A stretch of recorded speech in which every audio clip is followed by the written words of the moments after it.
All right, so I'd like to talk a little bit about federation and data sharing. And I break this up into essentially two different topics. One is how to federate with data, and then how to interoperate with the data. So federation, if you are thinking about sequence generation, is a pretty straightforward process. We'd like to think that it's straightforward, is that the sequence is going to be generated by the BICAN, sent to the NEMO archive, and then I have a wonderful partnership with the Broad Institute, and I'll talk a little bit about that for the data processing that's involved with moving that data back and forth.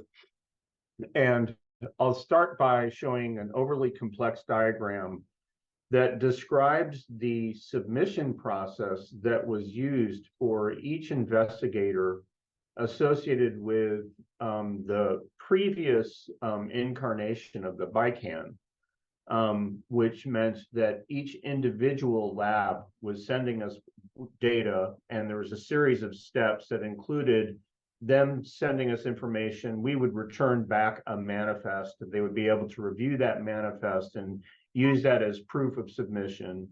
And there was a number of different steps that have been engineered for this process. And that's all I really want to say about that. But the problem gets a lot more complicated with our really wonderful and unique ecosystem associated with the BICAN. The previous round was referred to as the BICCN. Now it's referred to as the BICAN. And there's a number of different repositories. There's a whole lot of modalities, different versions of data, and lots of investigators that are associated with producing that data. And the final archive where this data ends up is distributed across these archives. And you'd like to really see us up our game with making linkages between these data sets. And I'll just talk a little bit about some of the issues that are associated with that. So sadly, I'm giving the presentation before GQ, who is next. GQ is going to talk a little bit more about the whole overall flow of data that's happening in our consortia. He's playing his group, and he is playing a fantastic role with putting together a dashboard that is a combination of tracking specimens as well as library generation and library sequencing. And then the sequencing output actually comes to our site. Well, actually, it's coming from one of the sequence generation centers to our site, but all that information is being tracked at this specimen and sequencing portal. And I'm tremendously grateful for this, because what it means is that we're now centralizing the way that we are getting metadata sent into our shop. So this is an example of an older slide that we had, but it gives you a general idea of some of the basic elements that are absolutely necessary to be associated with any type of sample that is generated by our consortium. And I use this one mostly because it has some nice human readable names that wouldn't really surprise anybody here. And the wonderful thing is that now when anybody takes a bit of tissue, and before they even turn it into a library, they'll be registering that sample and the eventual libraries that come out of it at the specimen portal. And that creates a really kind of nice, much better and more robust tracking system.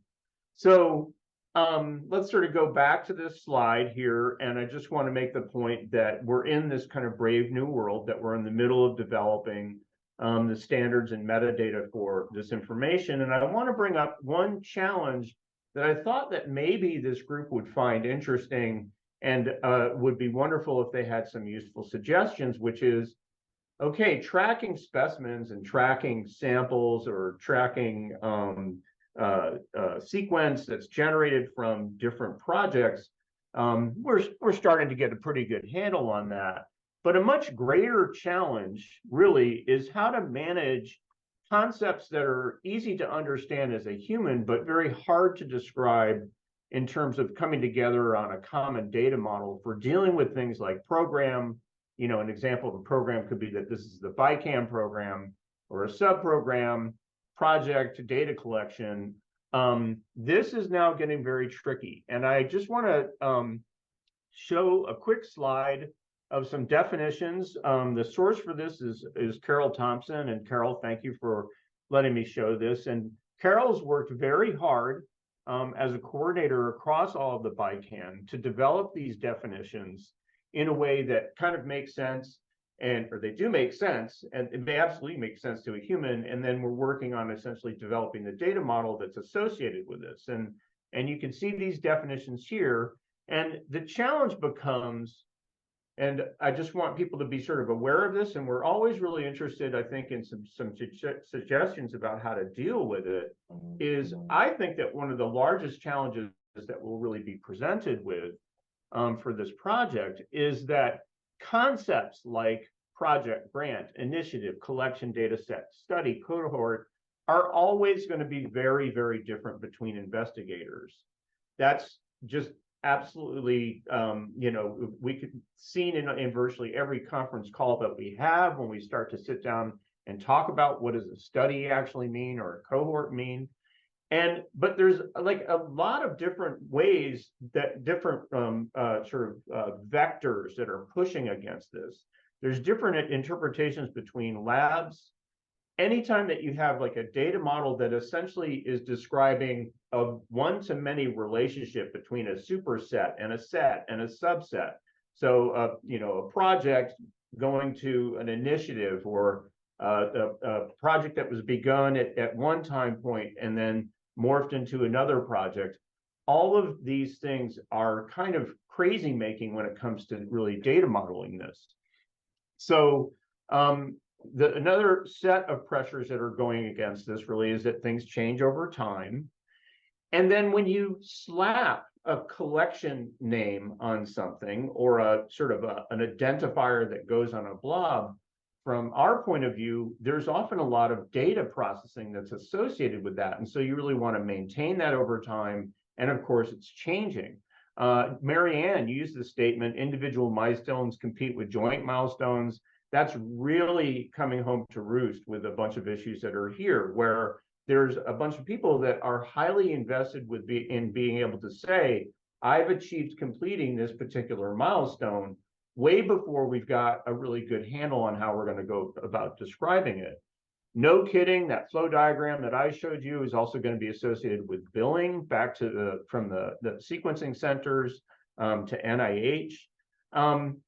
And then any way that we describe these collections, ideally there'd be some sort of provenance. So I'm just going to leave this thought with you that we are highly challenged by this problem. It is absolutely not clear how this is going to be managed in a robust way. I don't know if I should say it's unclear, but there's a lot of issues relative to managing this in a robust way that I think will be quite challenging over time. So I'm going to stop there with that and then talk a little bit about also data processing. So this is essentially now a blue collar interoperation point of the talk, where we're really talking about processing a lot of data. And really the one component of this is that data is coming into NEMO, and we're processing it on Terra. And we've got a very nice system referred to as Neuroinformatics which then takes this processed data and allows users in a visual way to be able to interact with it. And this is highly dependent also on describing collections of data and saying, okay, once I've identified this collection, let me go have a look at it over on the Neuroinformatics side, which is quite nice. The process here could either begin with being at the single cell portal over at Terra, or being at NEMO and identifying data sets that you're interested in, clicking on this, once you found a data set of data that you like, clicking on it and saying, I want to export it to Terra. And then Terra has a gorgeous interface that allows either users or people on my team to then subsequently process that information. To give you an idea of the number of data sets that we've processed, this slide is already completely out of date, but essentially one person has been able to process lots of sets of data for the previous round of publication. You can see some big numbers here, and you can see some different sets of pipelines that are associated with this. It's very robust, going very well, and obviously kind of scales well up on with demand. It's done on the Terra platform, which has lots of features. I won't go into all of them, but one of the things about Terra is that it hosts lots of different data sets. And again, as soon as you start thinking about the conversation that I brought up earlier about thinking about how do you describe a collection, then multiply that by all these other highly complicated consortia that are out there, and it does get kind of crazy. This is just another display of what's happening over on the Terra website, where they've really put a lot of time into thinking about the user's experience, and I encourage people to have a look at it. I'm going to close there and just mention my team, all of whom are responsible for a lot of interactions with the BICAN consortium, as well as helping with the ingest system at our portal, overall management, people who are directly responsible for analysis, and I have to mention my partners at the Broad and express my gratitude to the whole BICAN consortium.